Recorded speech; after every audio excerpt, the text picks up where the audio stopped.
Saudara-saudara sekalian, judul diskusi kita pada hari ini adalah Pancasila di tengah tarik-menarik ideologi dunia. Maka dari judul itu mestinya yang tergambar pada kita semua adalah pemahaman yang sama tentang Pancasila itu sendiri. Saya tidak lagi mau mendengar kader-kader kita masih bicara tentang Pancasila 1 Juni atau 18 Agustus dan lain-lain. Kalau itu yang muncul dari suara kader kita, maka itu pertanda ia tidak pernah membaca apapun. Saya kira konkret ini. Yang kedua, ilustrasi sedikit tentang gerakan pemuda Marhainis. Ada 3 suku kata di situ. Yang pertama gerakan. Organisasi ini bukan himpunan. Organisasi ini bukan ikatan. Organisasi ini bukan persatuan. Organisasi ini bukan perserikatan. Tetapi disebut sebagai gerakan. Kalau bicara gerakan, maka dia movement. Selalu bergerak dinamis, terdepan, dan responsif. Jadi, kalau Bung Budiman dan teman-teman tidak dinamis, tidak terdepan, dan tidak responsif, maka gantilah itu menjadi Himpunan Pemuda Marhainis. Atau Ikatan Pemuda Marhainis. Sepanjang kita masih menggunakan gerakan pemuda Marhainis, maka dia harus terdepan. Bergerak secara dinamis di dalam front Marhainis. Itu lagu kita. Yang kedua, pemuda. Kalau bicara pemuda, maka definisi sederhana, dia bukan anak-anak lagi. Tetapi bukan pula orang tua renta.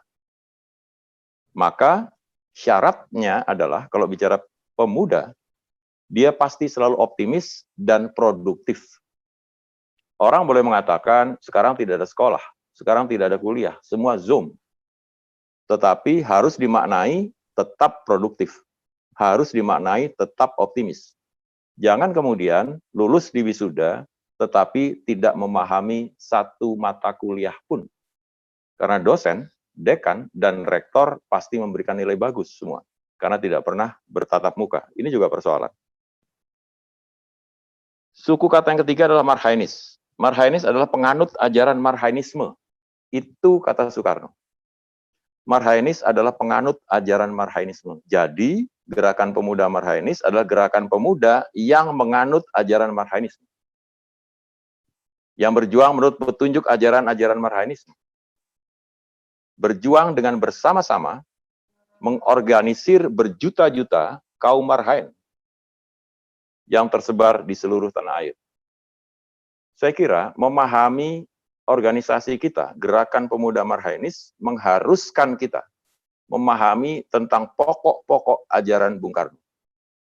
Kalau hanya sekedar gagah-gagahan, pakai baju seragam, dan petinta-petente di mana-mana, tanpa memahami secara hakiki, dan tidak verbalis saja tentang ajaran-ajaran Soekarno, maka itu menjadi paripurna. Saudara-saudara sekalian, kata kunci dalam diskusi malam hari ini adalah yang pertama, berbicara Pancasila harus berbicara tentang Marhainisme. Saya ulangi, berbicara Pancasila harus berbicara tentang Marhainisme. Jadi, kepada semua yang ada di sini, harus mencoba membuka literatur lagi, Marhainisme itu secara gagasan seperti apa? Goalnya seperti apa? Tujuannya seperti apa? Kenapa dia hadir di Indonesia? Kenapa dia dijadikan teori perjuangan? Kenapa dia dijadikan teori pergerakan dan lain-lain? Yang kedua, bicara Marhainisme juga harus bicara tentang Bung Karno. Tidak mungkin kita bicara Marhainisme dengan meninggalkan nama besar Bung Karno. Karena secara esensial, yang menemukan dan merumuskan Marhain dalam ismenya adalah Bung Karno itu sendiri. Yang ketiga, bicara tentang Bung Karno harus bicara tentang Pancasila. Jadi Pancasila, Marhainisme, dan Bung Karno adalah 3 yang menyatu. Tidak bisa kita terpotong-potong. Berbicara Marhainisme saja tanpa mendalami tentang siapa Soekarno, mengapa Soekarno muncul di bumi Indonesia, mengapa munculkan Pancasila, atau sebaliknya. Tetapi Pancasila, Marhainisme, dan Bung Karno adalah 3 yang menyatu. Seperti Bung Karno dan Bung Hatta. Mereka menyebutnya Dui Tunggal. Tetapi Pancasila Marhainisme, dan Bung Karno adalah tiga yang menyatu. Dalam bahasa kami, Tritunggal ing Jagat. Tiga yang menyatu dalam dunia ini.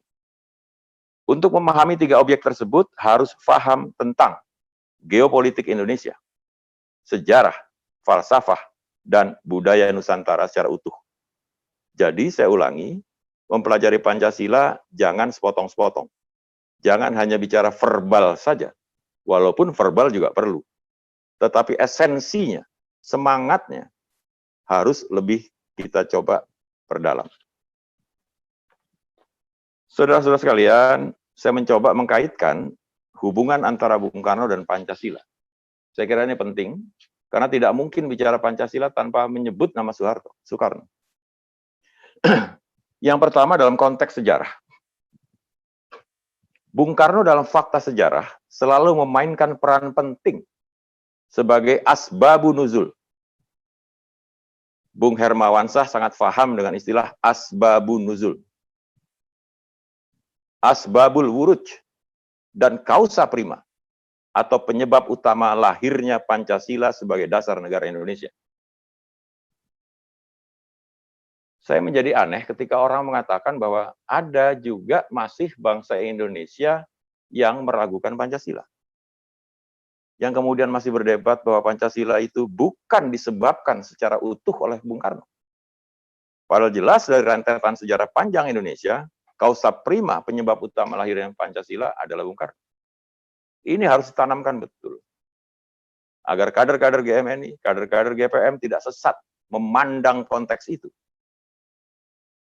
Yang kedua, Bung Karno berhasil mengkonsepsionalisasikan, merumuskan, memberikan kepada orang lain dasar negara ke dalam pengertian dasar falsafah, yang dalam bahasa Belandanya disebut filosofi grondslag. Ketika sidang BPUPK, saudara-saudara sekalian, Bung Karno bertanya kepada hadirin yang ada, apa dasar negara kita? Semua orang bicara ngalor ngidul, utara, selatan, dan lain-lain. Tidak satu pun yang secara jelas mengusulkan sesuatu secara konkret dalam konteks dasar negara.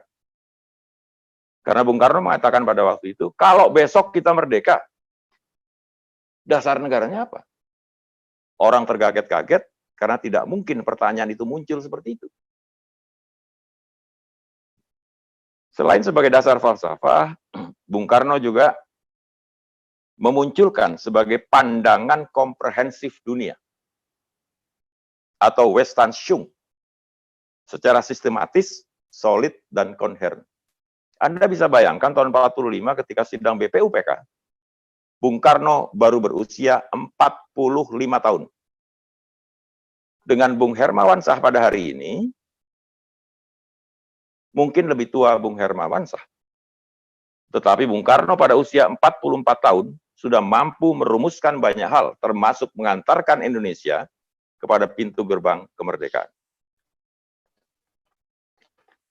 Yang selanjutnya ingin saya katakan bahwa pada tahun 1927, Bung Karno mendirikan Partai Nasional Indonesia dengan azas Marhainisme, yaitu sosionasionalisme, sosiodemokrasi, dan ketuhanan yang Maha Esa.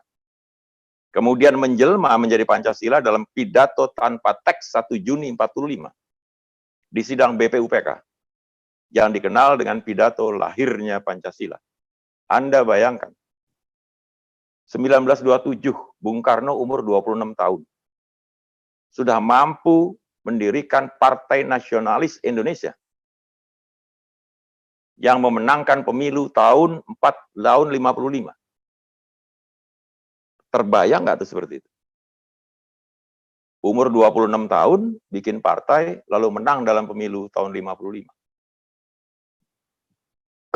Yang selanjutnya, dalam sidang BPUPK, hanya Bung Karno lah satu-satunya yang tegas mengusulkan filosofi grondslag untuk negara yang akan dibentuk.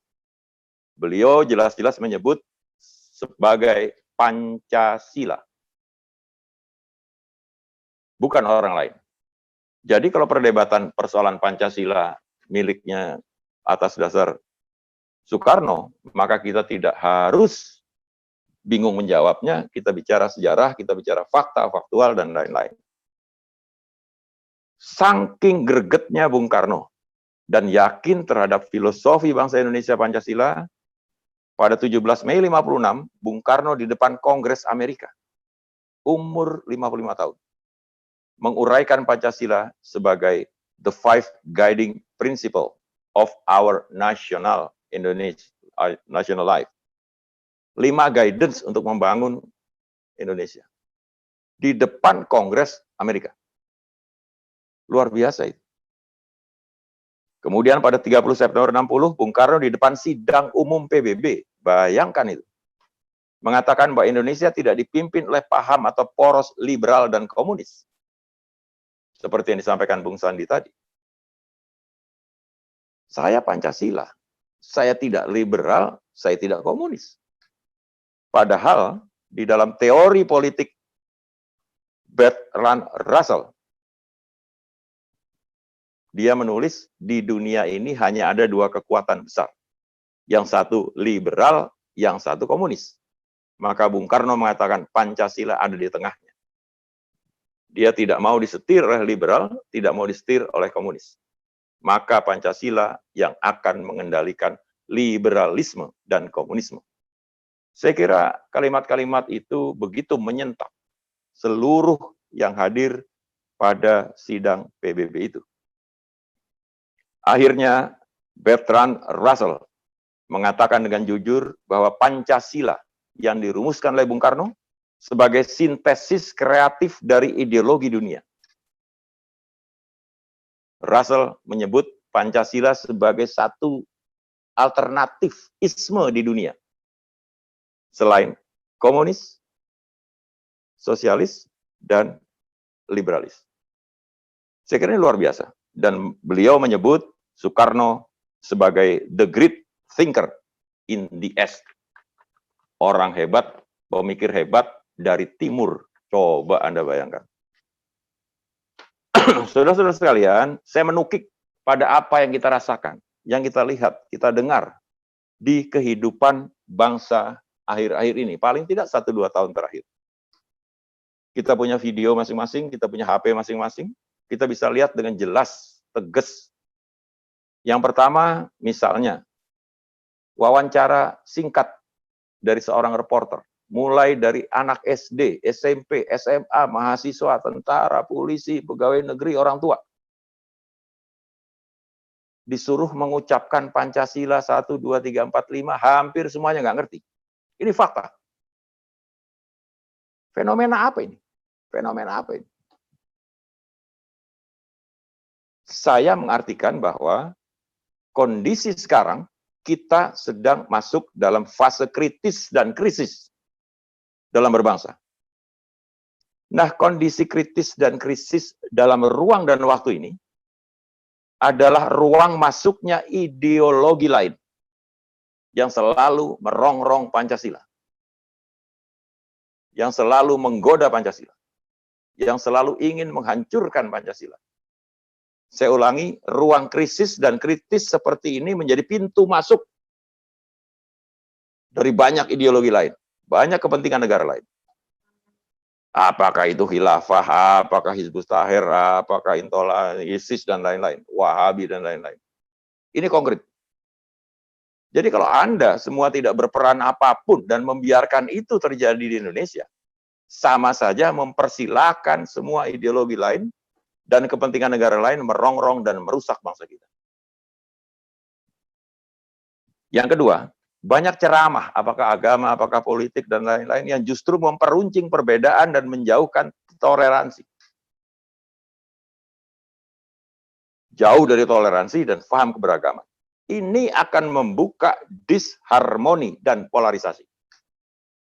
Tadi Bung Kamboja juga menyatakan bahwa Bung Sandi juga mengatakan bahwa konflik dan lain-lain akan selalu muncul kalau masih seperti ini. Dan kita diam saja.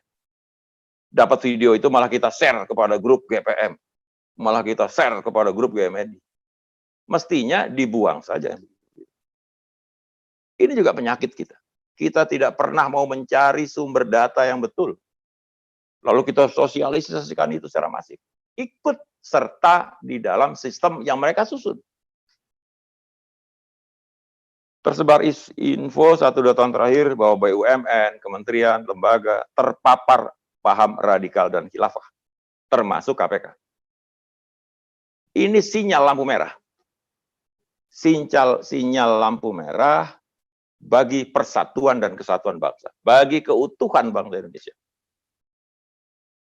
Anda jangan sekedar membaca berita lalu kemudian menyimpulkan seperti itu tanpa berbuat apapun.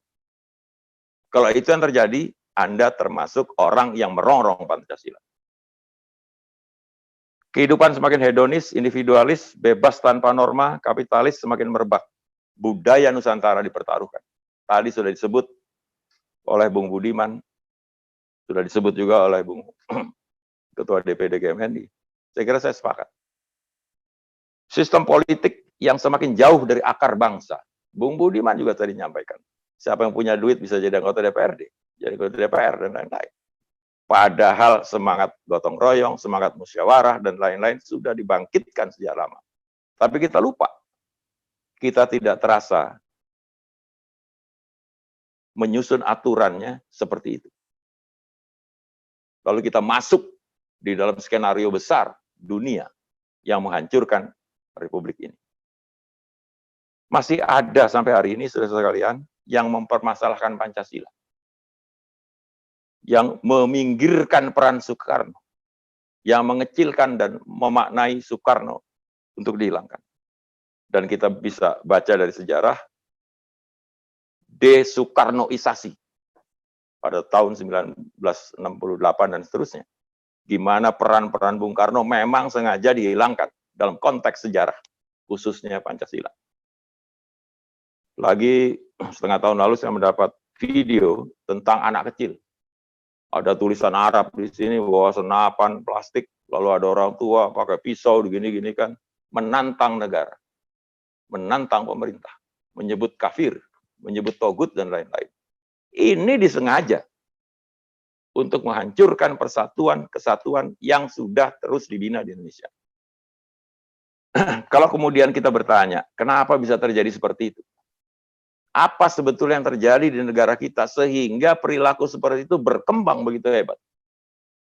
Saya tidak percaya kalau itu muncul dengan sendirinya.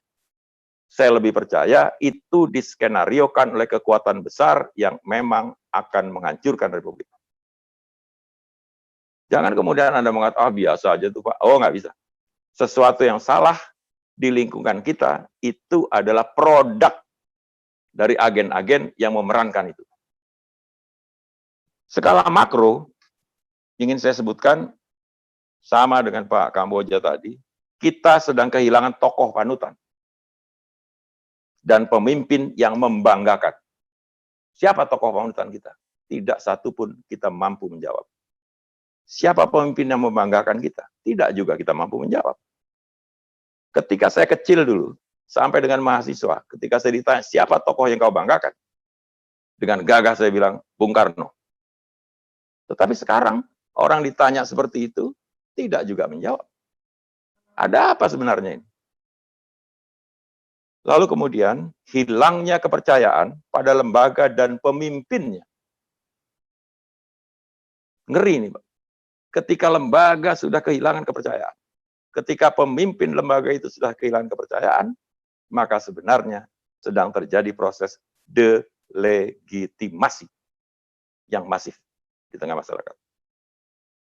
Menurunnya semangat dan paham tentang kebangsaan. Sudah disinggung berkali-kali oleh Bung Wawan tadi. Kita hidup dalam tata negara yang sudah genah. Tapi kemudian semangat dan paham kebangsaan itu pelan-pelan menurun. Dalam skala mikro, ingin saya sebutkan bahwa menurun drastis kemauan dan kemampuan literasi. Literasi bahasa sederhananya membaca dan menulis. Menurun drastis. Kita lebih sering melihat mahasiswa dan pemuda nongkrong di warung kopi dari jam 8 pagi sampai maghrib. Tanpa membahas visi ke depannya apa. Tanpa membahas persoalan masyarakat. Tanpa membahas kejenuhan masyarakat. Tapi hanya tertawa hahaha, dengan menghabiskan bergelas-gelas kopi dan berpuluh-puluh rokok. Kita mudah menerima informasi walau bernarasi sesat, salah, dan provokatif. Ini bahaya betul. Ini bukan tidak sengaja. Ada agen-agen yang menyengaja melakukan itu. Enggan mencari dan menguji informasi yang diterima. Begitu lihat gambar, kirim. Begitu lihat gambar, kirim.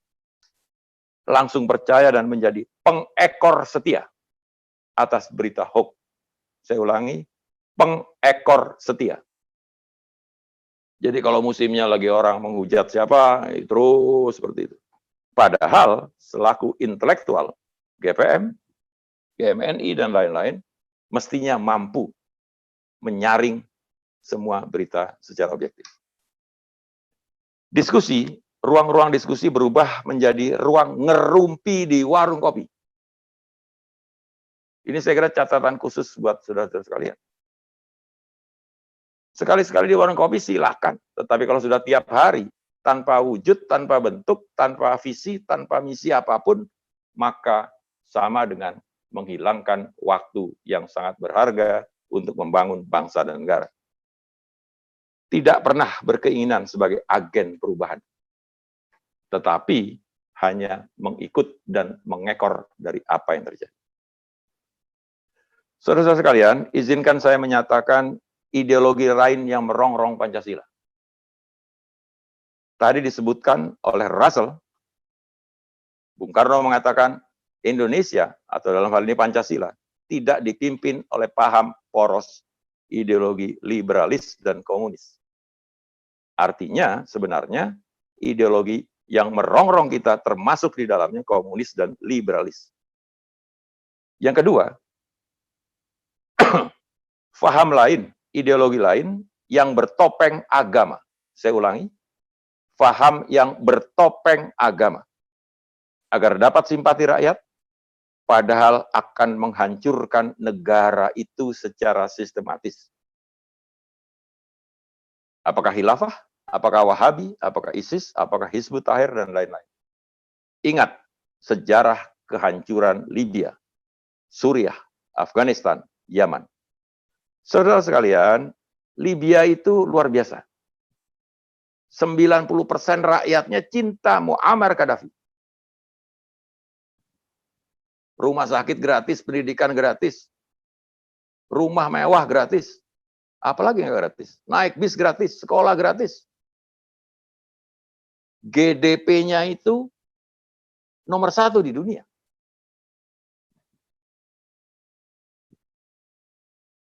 Umur warganya paling panjang sedunia.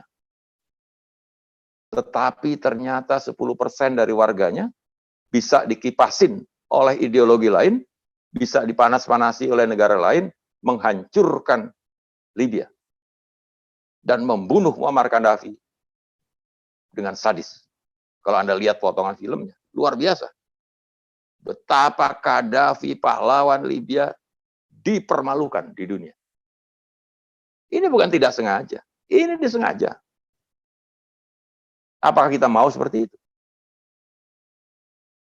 Kemudian, faham aku yang paling benar, yang lain kafir dan taugut. Ini adalah intoleran. Ini juga faham yang juga sengaja diciptakan. Lalu kemudian berikutnya ingin saya gambarkan modus dan strategi kekuatan atau ideologi asing. Kalau kita bicara ideologi, harus juga dengan negara. Kekuatan negara asing dan ideologi asing. Modus yang pertama ingin saya sampaikan bahwa perongrong Pancasila sangat berharap Indonesia rusuh. Indonesia terjadi perang saudara. Seperti Suriah pada hari ini. Itu disengaja. By skenario. Dengan modal. Dengan personil agen. Dengan niat. Yang memang untuk menghancurkan negara-negara besar. Atau berpotensi besar. Yang kedua, melakukan skenario lingkar obat nyamuk. Dalam bahasa buku teorinya, lingkar obat nyamuk. Kalau obat nyamuk zaman dulu melingkar segini dibakar, mulai dari luar terus ke dalam, meledak, dor. Secara sistematis melakukan proxy war. Tujuan besarnya adalah memperlemah ketahanan nasional Indonesia. Di semua bidang. Secara bertahap, halus, dengan senyum, dan lain-lain. Apakah ekonomi, politik, hukum, undang-undang, sejarah, media, watak bangsa pun dirubah, gaya hidup pun dirubah. Lembaga kementerian diduduki. Ini memang diniati. Dengan skenario, Bung. Jadi kalau Anda membaca berita bahwa KPK menemukan karyawan-karyawannya seperti itu karena kebablasan. Kita lupa kontrol, baru kaget pada hari ini. Oh, ternyata ada di sana. Seluruh elemen, seluruh lapisan dikuasai dan diduduki secara sistematis. Selanjutnya menggunakan operasi intelijen. Ada user, ada agen besar, ada agen kecil, ada mata-mata. Ini terstruktur. Mereka tidak saling kenal.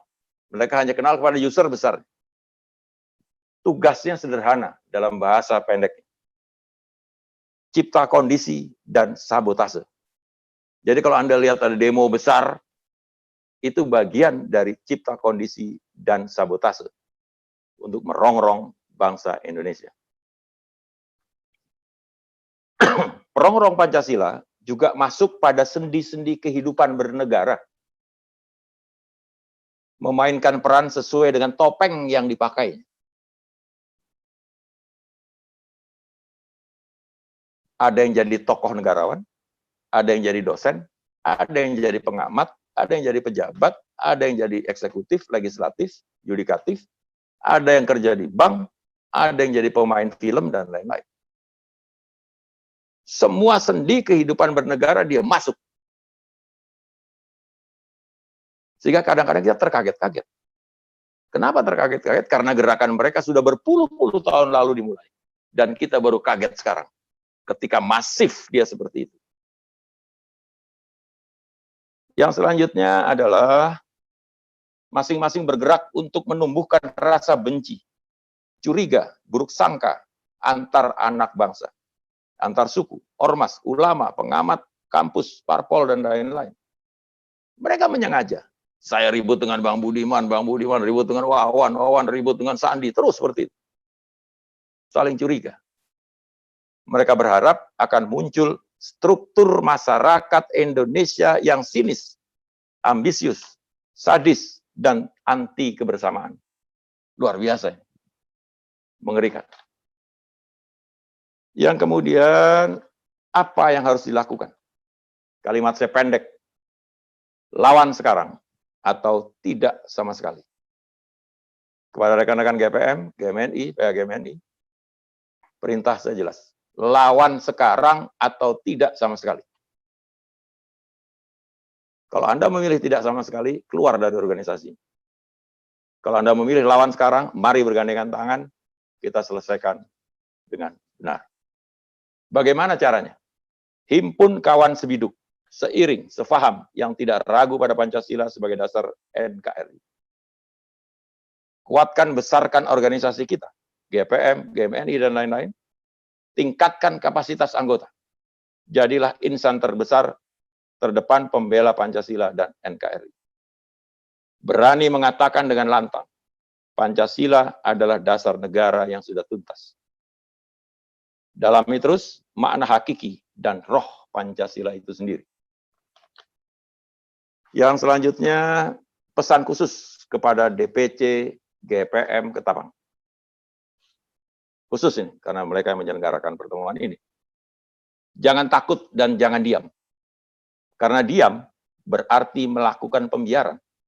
Dan itu juga kejahatan yang disebut sebagai crime of omission. Ya, ini kejahatan karena membiarkan orang atau paham lain melawan negara dan bangsa Pancasila kita sendiri. Selalu waspada dan atas terhadap pengkhianat, oleh bangsa kita sendiri dengan topeng seolah-olah membela agama, seolah-olah membela kebebasan, seolah-olah membela hak asasi, dan seterusnya. Penutup, pada akhirnya hanya dengan mewujudkan kesejahteraan dan keadilan sosial, keseluruhan nilai-nilai Pancasila akan menjadi kenyataan yang akan menghantarkan Indonesia menjadi warga bangsa yang jaya dan abadi selamanya. Terima kasih, selamat berjuang. Merdeka, marhaen.